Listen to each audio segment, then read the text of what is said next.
Building influence is something anyone can learn. It's an investment you can make in yourself, and it can hold the keys to achieving your dreams and having the life and impact you want to have. I'm Laura Cox Kaplan. I've learned a lot over 3 decades about building and sustaining influence and how using it and using it effectively can make a big difference in your life and career. Here on She Said podcast, we're digging into the different dimensions that help us build and sustain influence. If you thought being an influencer was just for social media, think again. Whether you're starting a business, raising money for a cause, negotiating a promotion, running your household, or trying to connect with those who don't share your views, understanding and using the different dimensions of influence will increase your chances of success, whatever your goals may be. Listening to She Said podcast is a smart, efficient investment you can make in you. I'm really glad you're here, and I'm excited we're on this journey together.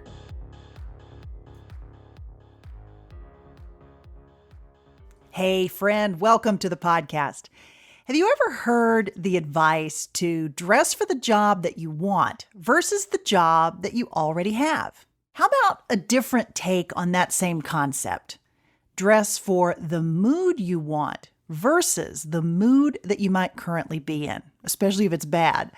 The concept of engaging in little micro habits and tactics and practices, things like wearing things that you like to make you happy and feel good, is scientifically shown to have mood-boosting power for many people.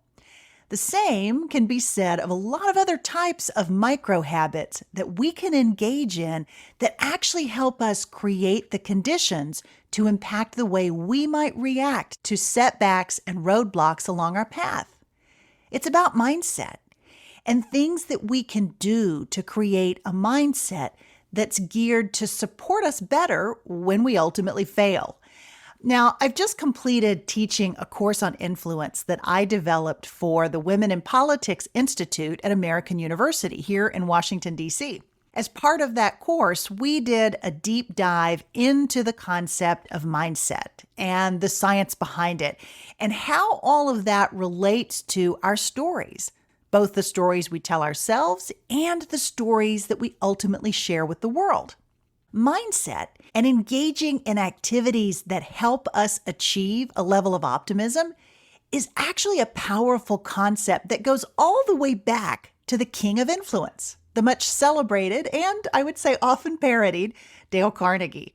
His book, How to Win Friends and Influence People, which he published back in 1936, has sold more than 30 million copies and has been published in multiple languages. It's been republished multiple times, including a more recent re-release just a year or so ago. The thing is, the concepts really are timeless. Now, Carnegie was a devotee of the founders of what we now know as the positive psychology movement that we think of today. Think people like William James and Martin Seligman.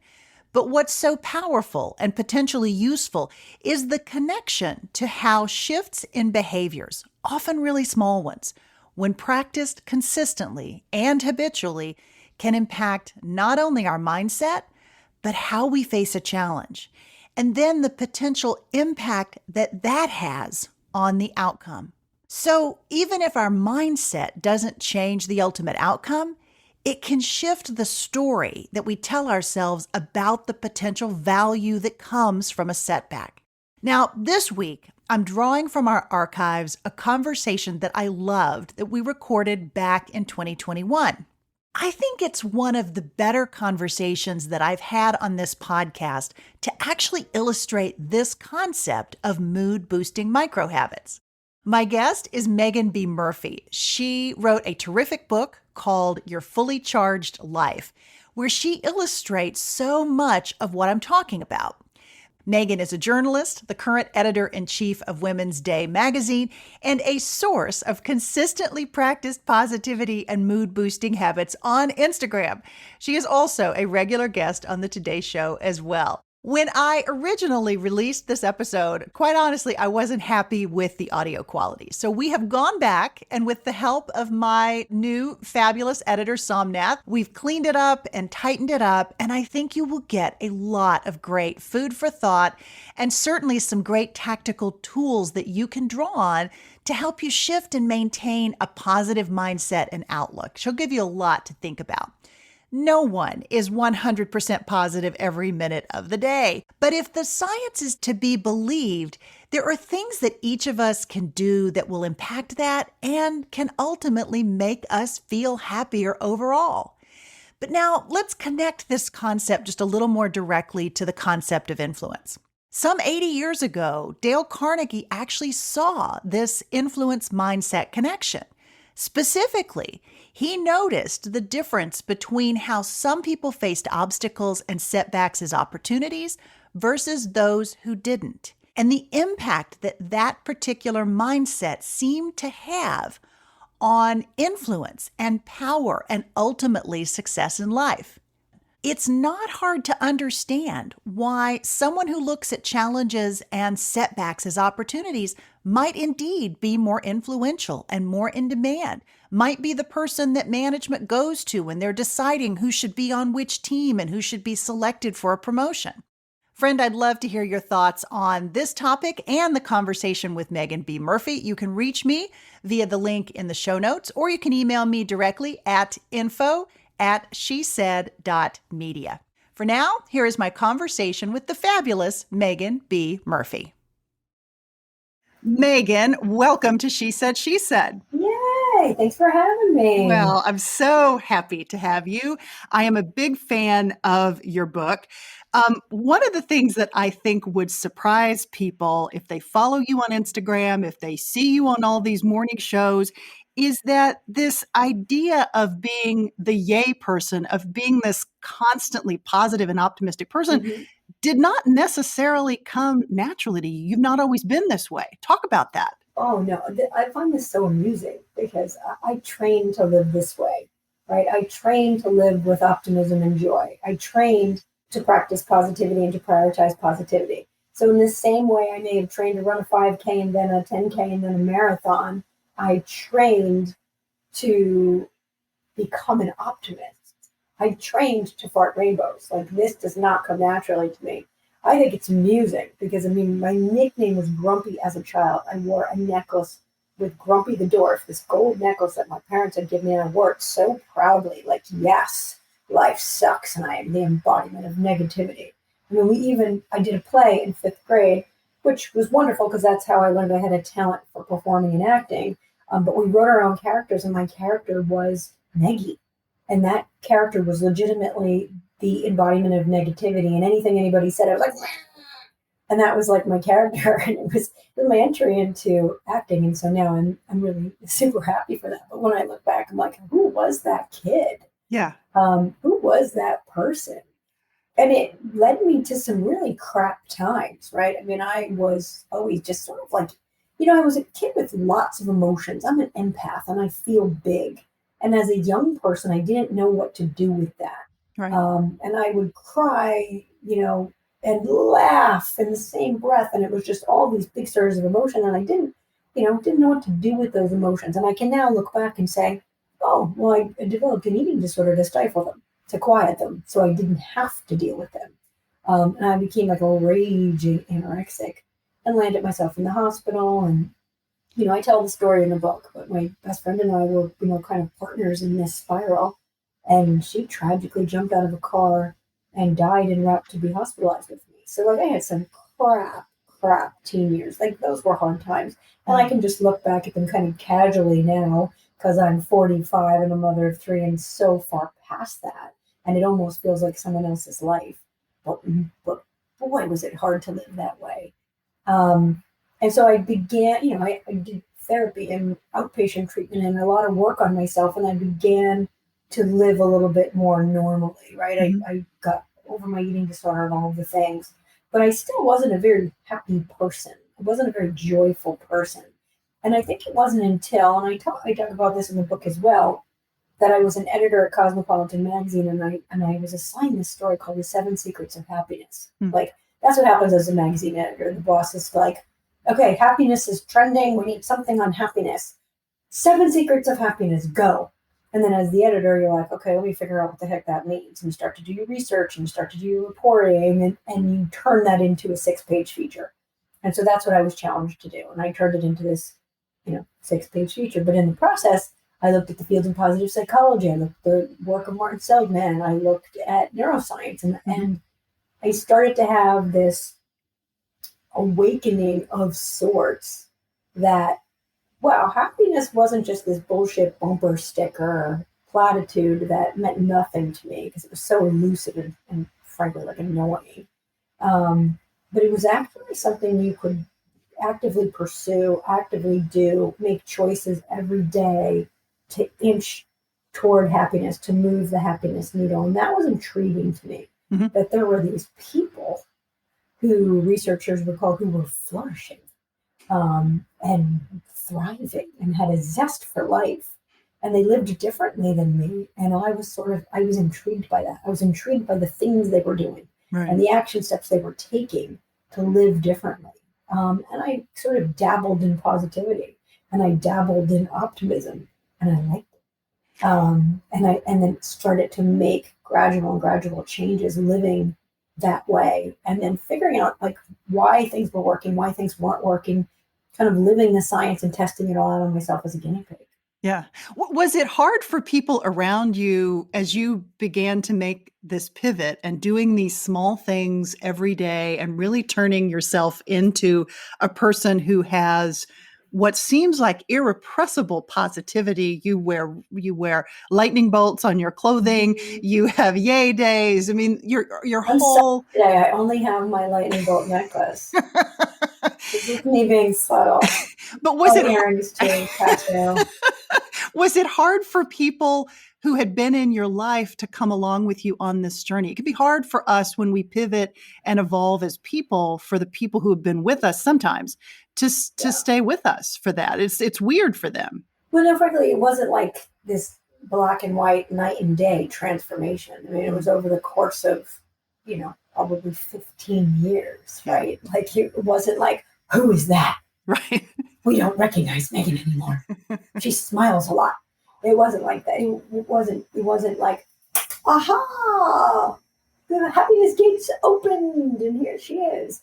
It was very, very gradual. And frankly, it was also in a time, it was in my 20s and 30s, big growth years anyway, where you're evolving and changing. So it wasn't drastic. It wasn't dramatic. It was gradual, it was small. And I think that's the key in all of this. Like I will say this to people, your fully charged life is not a life overhaul. It's not a makeover. It's not even a guide or a plan.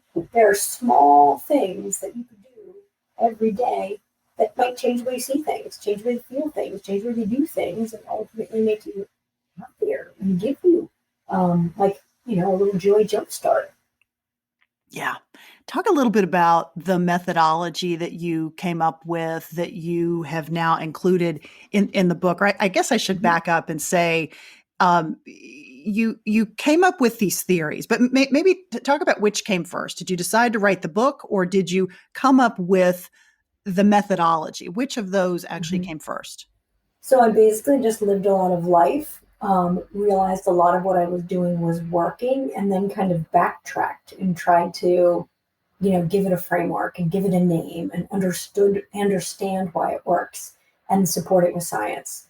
And so, the journey to the book was basically I lived all this life and I changed, and so much for the better.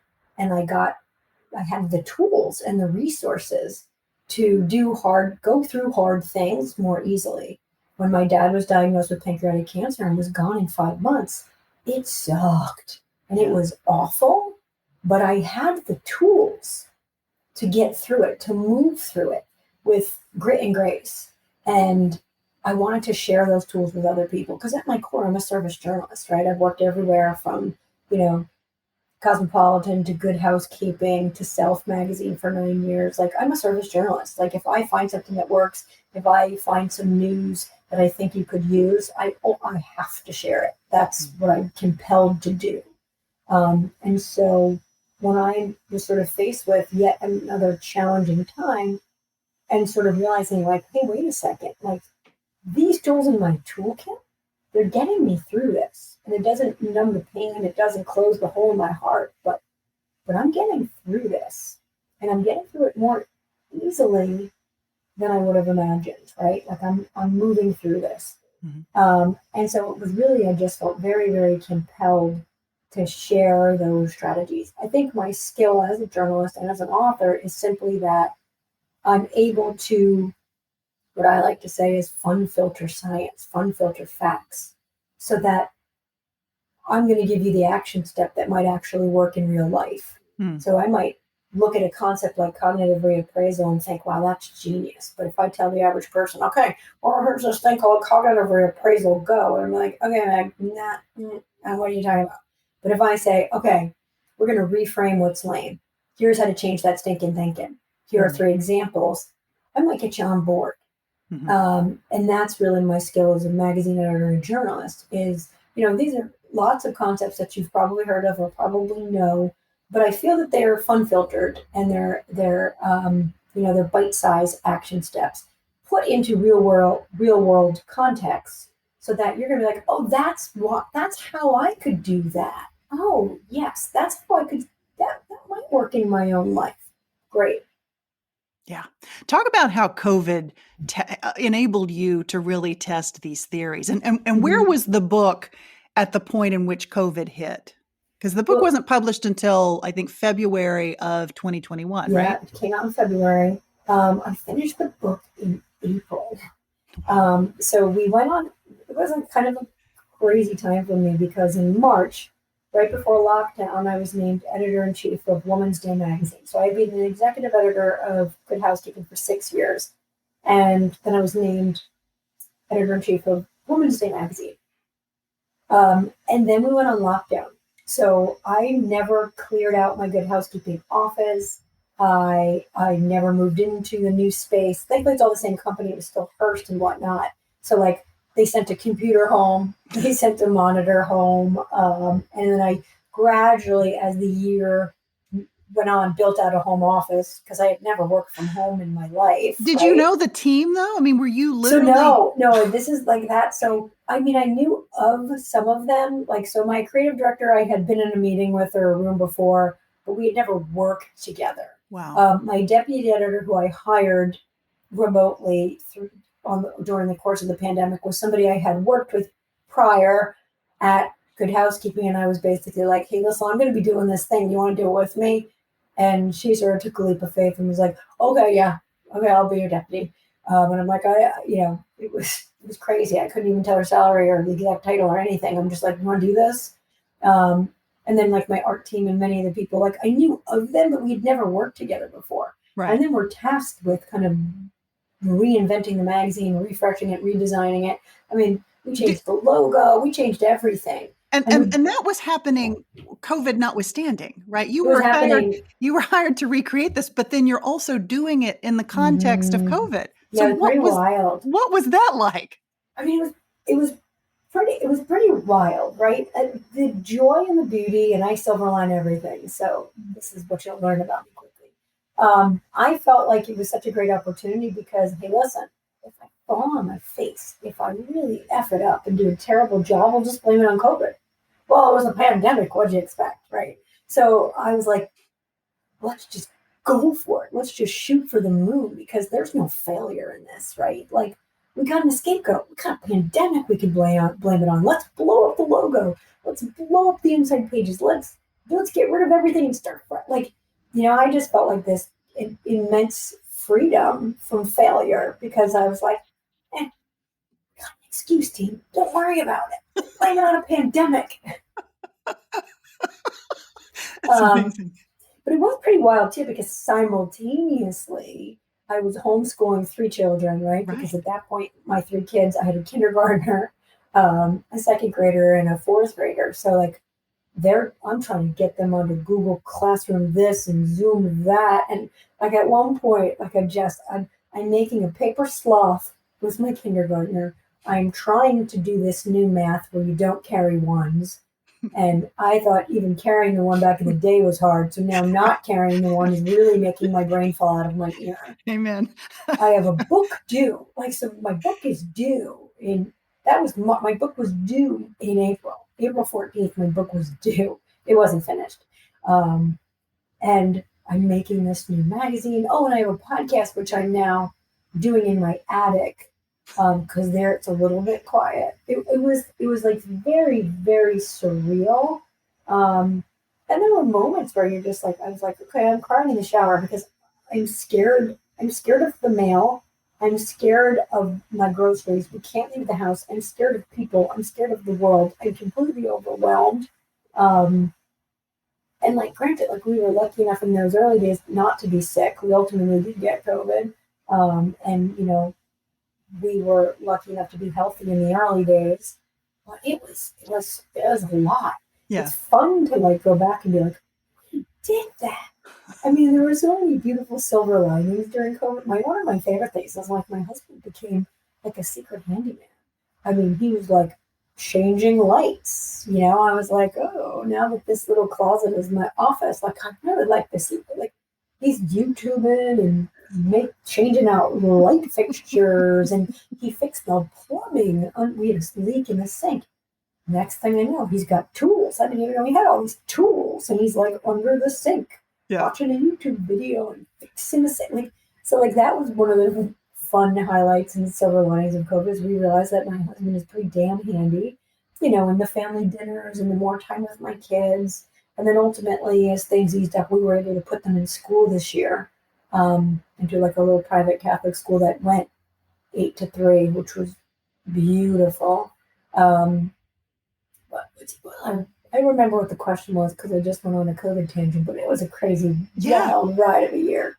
So let me ask you a question because I'm struck by the fact that you're writing this book on positivity and on, charging your day and the little things that you can do all day long. And Mhm. yet you are faced with an existential crisis that everybody is dealing with at the Mhm. same time. Did you struggle with imposter syndrome or sort of self doubt as it related to just getting through this extraordinary period? Or was it really, as you dipped into your tools, was it something that you were like, wow, this really does work? I mean, talk Yeah. about sort of how because I can imagine writing a book on how to be positive and turn bad days into good ones when you're experiencing something that is just no one had anticipated. We've never dealt with anything like this. How did you deal with that? Well, it was really kind of cool, actually. So 3 weeks before, so I ultimately did finish the book, a lot of 4 a.m. wake ups and furiously writing and all the things. Um, but I ultimately finished the book, turned the book in, it was ready to go. And 3 weeks before the launch, which is like a big deal in author life, like Mhm. that's your media blitz, that's satellite media tour and radio interviews and all your TV appearances and all the things. And I was supposed to do the audible. I was supposed to narrate the audible, and I got COVID. And my 3 kids got COVID, my husband got COVID, and my mom got COVID. Oh my I'm gosh. asthmatic, and I've been in the hospital for pneumonia before, so I was freaked out. I was like, how is this happening? Right. How is this happening? I cannot have COVID right now. And P.S., I can't open my eyes. I can't stand up.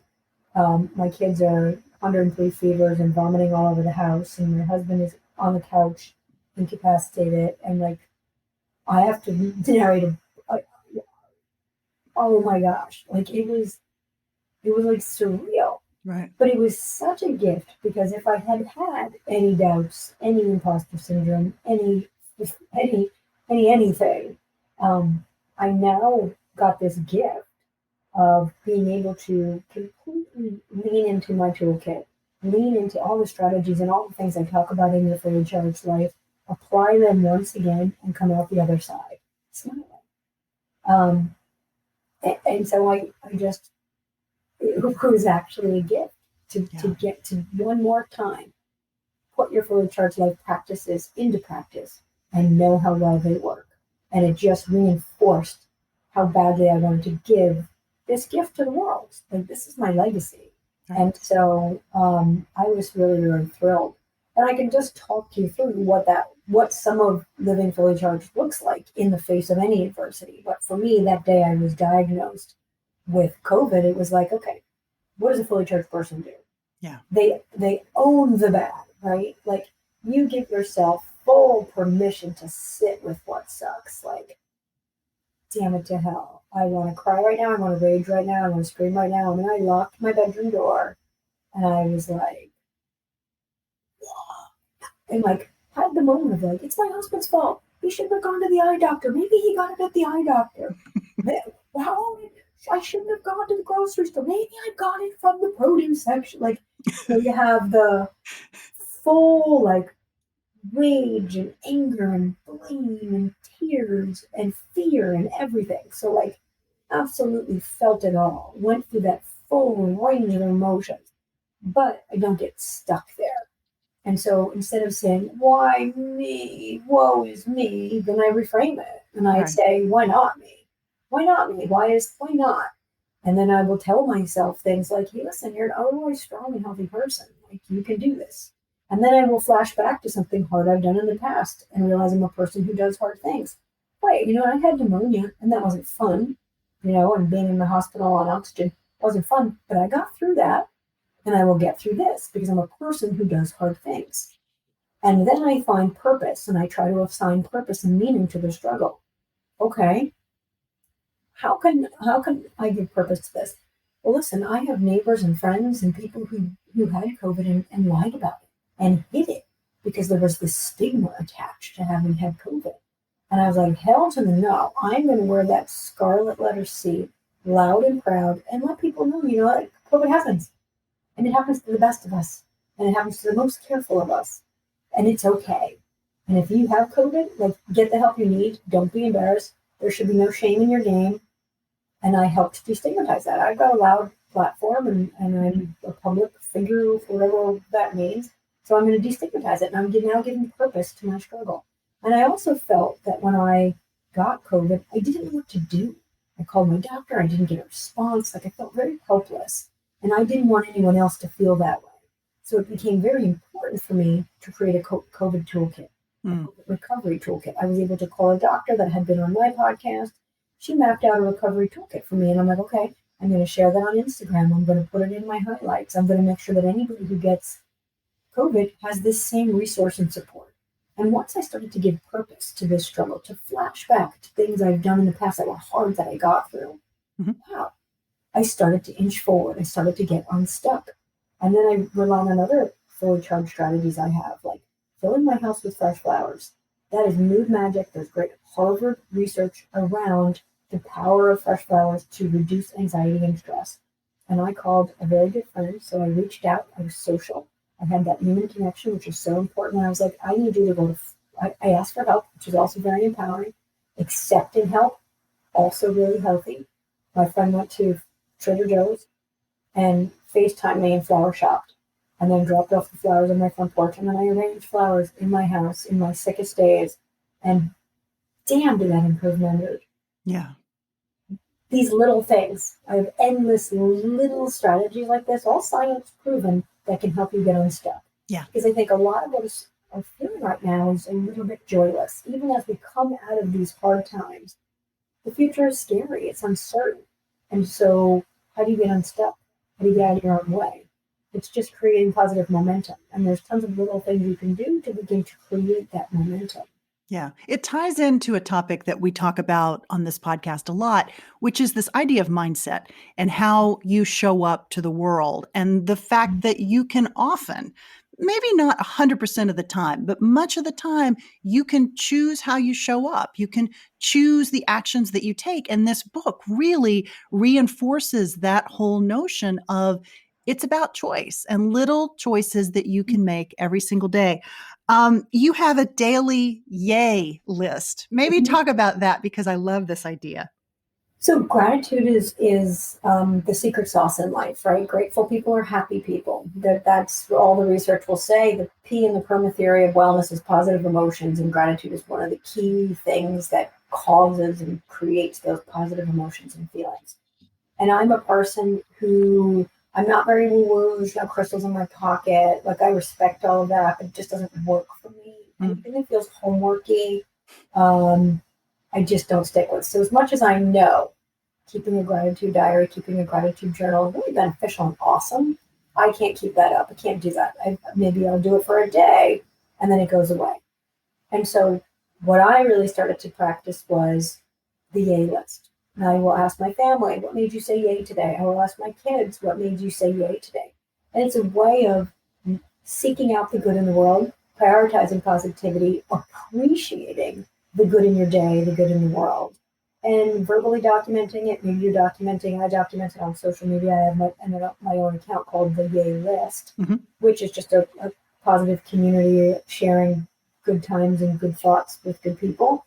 But that's our gratitude practice. So, like, for me, I'm not going to say to my kids, like, what are you thankful for? Because that feels like something you do on Thanksgiving or something you do for homework in a gratitude diary. It just doesn't work for my family. But if I'm like, okay, guys, what made you say yay today? They've always got something. Mm-hmm. Brooksy lost both front teeth within a 2-day span this week. And he's like got a toothless front smile. And it's like the biggest yay ever. Tooth Fairy's doing double duty. Tooth Fairy's doing double duty. The Tooth Fairy didn't have any cash either. Tooth Fairy was in trouble. It's making it fun though, right? It's taking these things that, it's based in science. We know that it works. We know why you want to have these gratitude lists and to be thankful and all those things, but you're making it fun and accessible, not just for kids, but for grownups as well. I'll say that. So I have a fun filter. The only filter I have is a fun filter, and I filter all things through that lens. How can I make it more fun? How can I make it more enjoyable? How can I make it more doable because it is so fun? And that's really my secret sauce, is this kind of funness, right? So we're just making gratitude fun. That's it. Yeah, it's amazing. Maybe let's talk a little bit about, self-talk is a big topic on this podcast. And oftentimes for women women are my primary audience. I talk to women about topics that affect us and our lives and our journeys. Self-talk can be something that we struggle with because we do tend to be really hard on ourselves. It's not that men aren't, but we really kind of hold the tough card as it relates to how tough we can be on ourselves. So maybe talk about the role of self-talk as it relates to living a fully charged life. Yeah, I mean, I think the only thing that really matters are the things we tell ourselves. And I have pretty in-depth conversations with myself. I'm really big on mantras and keeping those positive messages front and center. So you'll often see me wearing a message tank, a message sweatshirt. I have a mug, like a designated grown-up mug. I have, kind of keeping these light and powerful, inspiring, motivational messages and mantras front and center. Because, if you have to, in order to get the message, you have to see the message. And sometimes I really need it drilled into me. I mean, there was when my dad was dying, I had a mug that said, "You're stronger than you think you are." And I had my coffee in that mug every morning. You're stronger than you think you are. You're stronger than you think you are. You're stronger than you think you are. I needed that self-talk. And I think it's great when that self-talk is quick and simple and on repeat, and then front and center too, whether it's on your mug, on your tank top, on your screensaver, on your phone. I have, my phone is this lightning bolt, and it reminds me to stay electric, to stay fully charged, to stay present, to live all the mandates of a fully charged life. And I have a tattoo of the lightning bolt because this is a power symbol to me that makes me feel connected to my mom, who's the old OG Bolt, who believed that everything was always possible and taught me that, and was relentlessly confident, something I always wanted to emulate. Yeah. And so these symbols, these words that we surround ourselves and these things we tell ourselves are chiefly important. I think at its core, a lot of it has to do with how our negativity bias and how easy it is to focus on the negative, to dwell on the negative, to ruminate or stew about the negative thing you heard or the negative thing you're thinking. And the only way to counterbalance that is to make the positive and the good stuff louder, right? And so the only way to do that is to put that on repeat. Or I mean, think about it. Like if someone says to me, "Oh, I hate your scratchy voice," why am I'm repeating that versus the 10 people who are like, "Oh, you have a radio announcer voice," or Right. "I find it very soothing." You hang on the negative. You dwell on the negative. Our negativity bias, our primal urge to prioritize negativity is pretty strong. Right. And so you have to do a lot of work, a lot of hard work at first to counter that. And so by telling yourself the good things on repeat, to putting the good things, the stronger messaging, making that louder and front and center and top of mind, it can counterbalance some of that. I love that. I love that. That's so well said. I want to dig in a bit more to your career journey because we talk a lot about that. We talk a lot about the challenges associated with pivoting. There's Yeah. so many people who are pivoting from one job to the next, or an awful lot of moms out there, probably dads too, but we're talking to moms, moms who are taking a break. But nevertheless, a lot of people are rethinking careers and professions and those sorts of things. You talk about something that I thought was so fascinating in the book that you refer to as job crafting. I'd Mhm. love for you to talk a bit about that and the role that that's played for you. Sure. So I think we often have more flexibility or freedom within a job than we realize. Mm, So when I was the executive editor of Good Housekeeping, like on paper, my job was absolutely to executively edit the magazine, to, paper edit the articles, write the headlines, work on the cover lines, work on the text of the magazine. And I was good at that and I was getting that done, but I had been doing that for 25 years and I was bored. The things I like about my skill set and I like to do is I have an acting background, I have a television background. So how did I job craft? I started, doing TV segments and doing life hacking. And I love cleaning. I love organizing. I started videotaping myself doing that. I started doing more of that on my social media. And that got the attention of NBC. And I wound up being able to do this Better Ways life hacking series from my home as the executive editor of Good Housekeeping. Um, but I was getting to tap into something I really like to do and then doing that on the Today Show and live with Kelly and Ryan. So that was not in my job description, right. but I made that part of my job so that my job was more fulfilling, that it was also using some of these skill sets and resources that I enjoy, that I like to do. And ultimately it created more value for me personally in the role because then I was also this forward facing personality for Good Housekeeping who did all these TV segments and all this. But that wasn't part of my job description. That's not what I was hired to do. Yeah. I continued to do the job I was hired to do and I did it well. But I created these additional outlets for me personally because I wasn't feeling completely fulfilled. Uh-huh. Uh-huh. It feels like there's an element associated with this, maybe a big one, related to innovation and problem solving, right? And you are in a sector of the economy that, notwithstanding the incredible readership of Women's Day magazine, which, as I understand it, is about 18 million readers a month, which is extraordinary, especially in this period of time in which print advertising is kind of viewed as being Mhm. a bit passé, right? Yeah, yeah. You took this job knowing that and knowing that this was going to have to be a turnaround. Maybe talk about how all those tools fit together and advice for others who are looking for ways to innovate in sectors or in careers where, we really have to look at something new and innovative and different. Mhm. So I think at my core, I'm an expert problem solver.